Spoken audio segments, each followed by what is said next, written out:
Hey, this is Gordy with MDS Manufacturing. I'm the National Sales Manager, and I'm at the Oklahoma City Farm Show, so we're going to do a little bit different format for the whiteboard dialogue. I'm going to go over the silver bullet rock bucket that we've been making for over 20 years. Great rock bucket. We have three different series. We have a LRB, light duty, MRB, medium duty, which is what this one here is, and a heavy duty. The light duty has an tine that's 1 1/8 inches. This one, the medium duty, is 1 1/4 inch tine, and then the heavy duty is 1 1.5 inch tine. Now the heavy duty one has spacing of 3 inches. This one, the medium duty, has spacing of 2.5. I put a tape measure out there to kind of show you.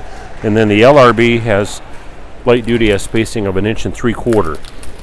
So the tines are made out of 1045 cold rolled steel.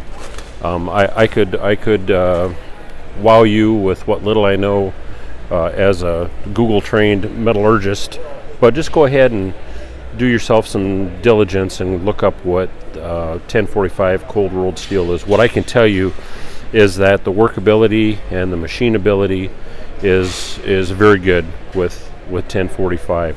It's strong enough to where it'll do what it needs to do, yet it's workable enough to where we can machine and do everything that needs to be done on that.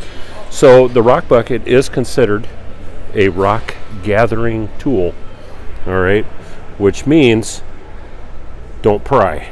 Please do not pry. If you do, we can tell you exactly where you're going to break it. I've marked that with a Sharpie. It's going to happen right back here. And if you do break that, you can weld it. There's a process for welding 1045 steel, preheat and a natural cool down process. We will ask you to buy a tine and the gusset underneath there. We will sell you those, and you can get that repaired. So the cross shaft is also 1045 cold rolled steel. Great uses, a lot more uses than just a rock bucket. Lots of debris, and we'll talk a little bit now about the grapple. The grapple opens up 72 inches on that, so it will grab a round bale without any problem. The tines are a T1 material, which is an A514.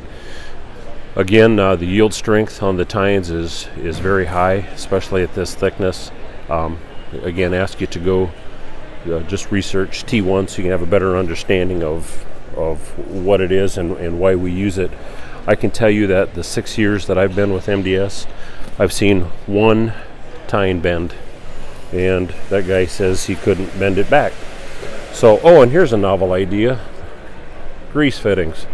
Something that a lot of our competitors don't use. They'll just use a bolt or something as a hinge point, and then of course that's going to wear into your arm too. So we want you to grease the pins.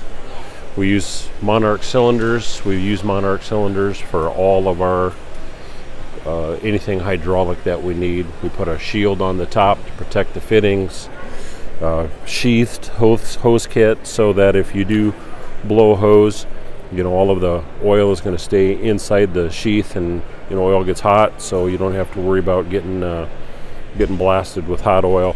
All of our rock buckets will accept a bolt-on mount kit.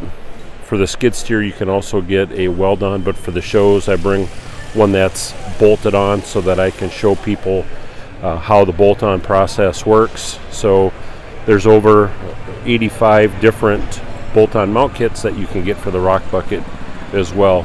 So, you know, give us a call. These start at 4 feet and they go all the way up to 9 feet. Not every bucket will accept a grapple, and that's simply because of the some of the mounts are a little bit wider. So we've got a reference chart that you can look at, get a pretty good understanding of what will work and what won't work. So give us a call at MDS, 1-800-658-4703. Visit our website at mdsmfg.com. Please give this video a like, share it with your friends, leave a comment, question. I'll try and get back to you as soon as I can. Thank you.